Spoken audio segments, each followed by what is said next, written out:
Today we're going to talk about the United States and the end of the Great War. In 1917, the United States had gone over there, entering the First World War and tipping the scales of power in favor of the Allies. And the United States' entrance in the war was crucial strategically because the United States is going to arrive in the war as Russia is going to leave it. And in February of 1917, unrest about the war, its unpopularity, the high casualties, and all of those things are going to lead to the people of Russia seeking to overthrow the Tsar and end the war. This initial revolution is going to end up toppling the monarchy and putting in kind of a new interim government. But all this fighting in the streets and the overthrow of the government is going to open up a space for Vladimir Lenin, who led a group called the Bolsheviks, who were communists, to take over the government. Lenin and his followers promised the Russian people peace, land, and bread. And that rallying cry became the Bolshevik message for a second revolution that would take place in October of the same year. And so the events that had precipitated the revolution were riots over shortages, people being upset about the war, people reacting against the draft. And so the Tsar had left the throne voluntarily. But in 1918, in October, Bolsheviks are going to lead a second revolution known as the October Revolution, in which they will create the United Socialist Soviet Republics, the USSR, the Soviet Union. And so the Bolsheviks execute the Tsar and his entire family, hoping that by executing all the royals, they could never then challenge the ruling communists for power again. Once the Bolsheviks took over, Russia decided to immediately leave the war and leave the Allied powers. And so World War I is going to give us the Soviet Union, which is going to be a key player in both the Second World War as well as the Cold War after. And so the United States coming into the war means 2 million soldiers.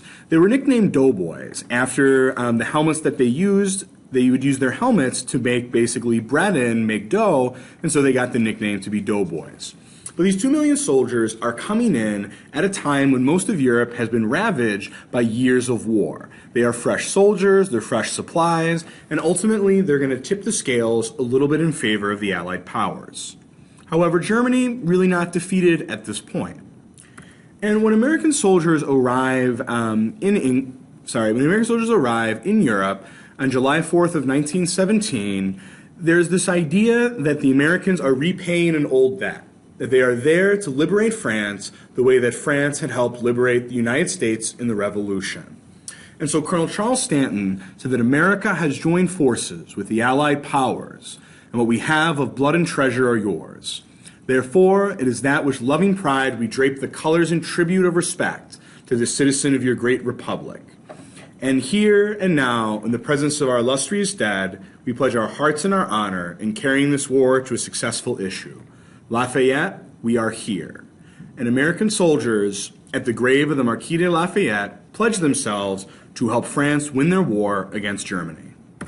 And so if we remember why the United States is going to war, we talked about the propaganda, the 14 points, and Wilson's making the world safe for democracy. And so in the last years of the war, the Germans attempt a few major offensives to try to break the stalemate of the trenches. All of these offensives are going to fail. American soldiers, for their part, are going to lead major attacks as well, at Cantigny in May of 1918, as well as the Argonne Forest in September of 1918. 600,000 soldiers participated in the Battle of the Argonne Forest, making it the largest battle in U.S. history. But the war, despite the Americans entering, is still going to be stuck in a stalemate. But as the stalemate is still going on, the Central Powers began to fall apart. In Austria-Hungary, there's a revolution that overthrows Franz Joseph and begins to seek an end to the war. The Ottoman Empire had been defeated by an Arab revolt as well as Australian and New Zealand forces, and they would surrender to the Allies in 1918 as well. And so Germany would then be alone against the Allied powers. They would be the last country left of the Central Powers. And so in Germany, there was a rebellion at home in which the Kaiser Wilhelm II, which had led the country into war, was forced to step down, abdicate the throne on November 9th of 1918.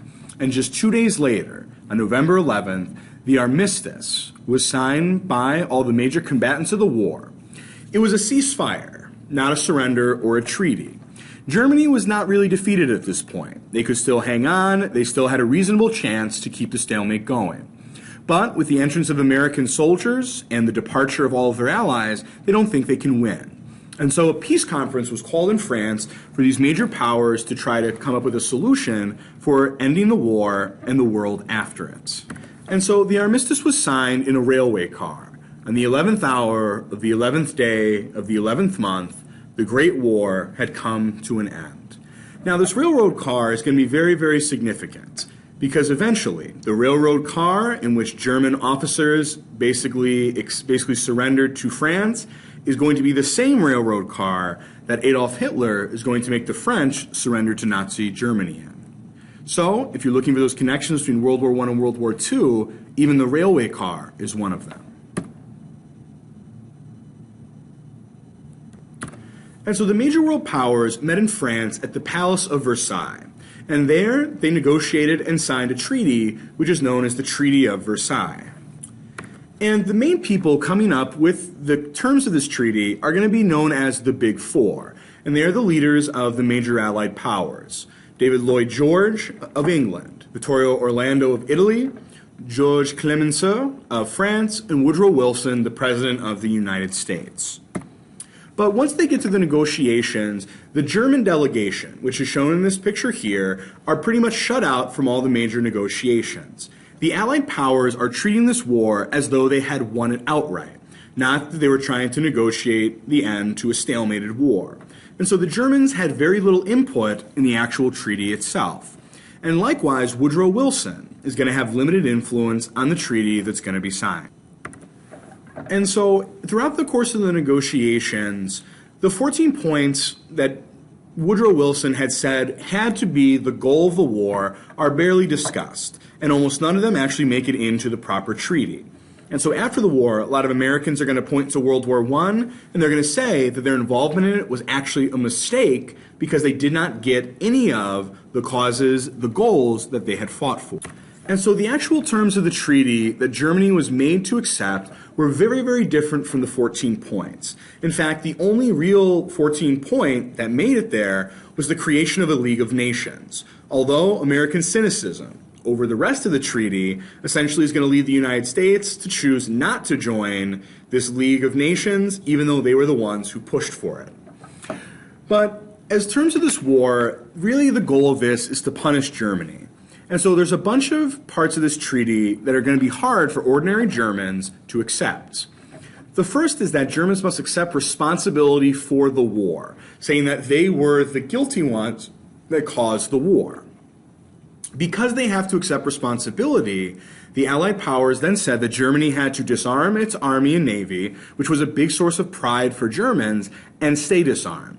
They had to give up territory that they had previously held, and they also had to pay reparations. That's kind of repayment for wrongdoing to the Allied powers, to the tune of $442 billion.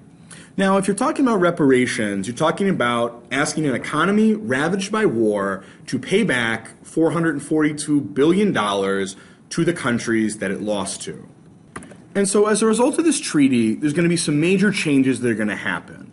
First off, several major empires and countries are going to no longer exist. There is no more Russian Empire, Ottoman Empire, Austria-Hungary Empire, or German Empire. And also the entire Ottoman Empire is completely changed by the war. Originally, in the Middle East, all the different tribes of people were supposed to get their independence. However, the Allied powers decided to divide up the Middle East into what is now Syria and Iraq, which sowed the seeds for a lot of problems in the future. And so there's a lot of new countries that are going to be created on this principle of self-determination, but especially in the Middle East, the Allied powers are not really going to understand the local politics, and that's going to create a lot of problems going forward in the region. And so if we take a look at Europe in 1914 versus Europe in 1923, we can see that there are a lot of new countries: Yugoslavia, Czechoslovakia, Poland, Lithuania, Latvia. And so we have a lot of changes going on in the world. And we also can see the post-World War I Middle East, in which Palestine, Syria, and Iraq were controlled by the Allied powers as though they were colonies, and then Saudi Arabia was given their independence, but that would create tensions with some of the other countries around them. And so if you're looking for the root cause of a lot of our current day problems in the Middle East, you can go all the way back to World War I and how the Ottoman Empire was divided up after the war. And so ultimately this peace is going to be costly. It's going to create the conditions in Germany that are going to mean that the peace will not last. Poverty and inflation, caused in Germany by the harsh terms of the treaty, are going to lead to economic crises that are going to lead to instability, political upheaval, and people trying to overthrow the government in Germany several times. Also, anger over the terms of the treaty is going to cause resentment in Germany, a resentment that Adolf Hitler is going to seize upon in order to gain more followers for the Nazi cause. But especially there's this idea of the stab in the back, that Germany had not lost the war, that the soldiers had fought and almost won the war, but they were betrayed by Germans at home. Eventually the Nazis are going to say those Germans who betrayed them were Jewish Germans, and that's going to be the start of the Nazi Party. And ultimately, the government that is created in Germany after the end of the war is going to be so weak that it will not be able to defend itself against various groups that are going to seek to engineer its downfall. So one thing that did come out of this was the League of Nations, which is basically the forerunner of the United Nations. And their goal was to get the nations of the world together in one room for diplomacy to prevent wars and promote peace. Woodrow Wilson, who pushed very hard for the League of Nations, tried to convince the U.S. to join the League. But the U.S. Senate refused to approve the Treaty of Versailles Treaty or the League of Nations, fearing that these alliances would drag the United States into another war. But kind of the failure of the United States to really accept the terms of the treaty, the failure of the treaty to reflect the goal of the United States, leads Americans to really believe that their involvement in this war was perhaps a mistake. And so in the aftermath of World War I, we're going to see a lot of new things. We're going to see the war destroy economies in Europe, but demand is still high for products, and so the war destruction of the industry of Europe is going to mean a boom in the United States economy that's going to pick up the slack. You see the Russian Revolution and the Soviet Union cause a Red Scare, in which Americans in the 1920s are terrified that communist revolution could be just around the corner. We also see that within the United States, there's going to be a lot of migration and within the country, especially when you talk about African Americans moving from the South, the Reconstruction South, into the northern cities to take advantage of those job opportunities. Also, we see the expansion of the workforce, especially to women who are going to go to work in larger numbers than ever before. But ultimately, the sacrifices required by the war, American deaths, American rationing, and disappointment with the outcome of the Treaty of Versailles means that the United States is going to step back from the world and resume their isolationist position in world affairs.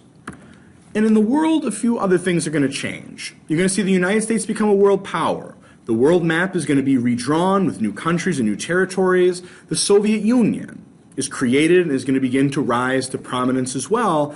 And really what this war sees is the end of the old empires, and especially the end of the order of royalty and aristocracy in most of the countries in Europe. And so ultimately at the end of this war, as we talked about, there are millions dead, millions disabled, shell shock, mental effects of bombardment in this war are going to take its toll on people well after the guns fall silent. The Armenian genocide carried out by the Ottoman Empire is going to wipe out 1 million persons in an attempt to destroy an entire ethnicity. And all of this cynicism is going to lead to a concept known as the lost generation. And so the Armenian genocide is the century's first mass attempt to destroy an entire ethnic group. Eventually, genocide will become a part of the 20th century with Nazi Germany, within the Soviet Union, and even as recently as the 1990s and 2000s, when we talk about genocides happening both in the Balkans and also in Africa. And coming out of this war is going to be a new attitude, the lost generation, which is really going to seek to reject the ideas that had led the world into war. And the lost generation is a term coined by Samuel Hines, in which he said a generation of innocent young men, their heads full of high abstractions like honor and glory, went off to war to make the world safe for democracy. But they were slaughtered in stupid battles, planned by stupid generals, and those who survived were shocked, disillusioned, and embittered by their war experiences. And they saw their real enemies were not the Germans, but the old men at home who had lied to them. They rejected the values of the society that had sent them to war, and in doing so, separated their own generation from the past and from their cultural inheritance. And so the lost generation is going to represent, in thought, a clear break from the ideals of the past centuries. The loss of so many lives, the disillusionment with all those pre-war institutions, the authorities and values that had sent the world to war, leaves a void in which people are going to begin to search for meaning, a meaning going to be filled by new ideologies. People are changed by this experience of war, and all this high talk of civilization during the colonial period is going to ultimately resolve in this idea that that to a lot of the soldiers, this war represented the death of that idea of high civilization.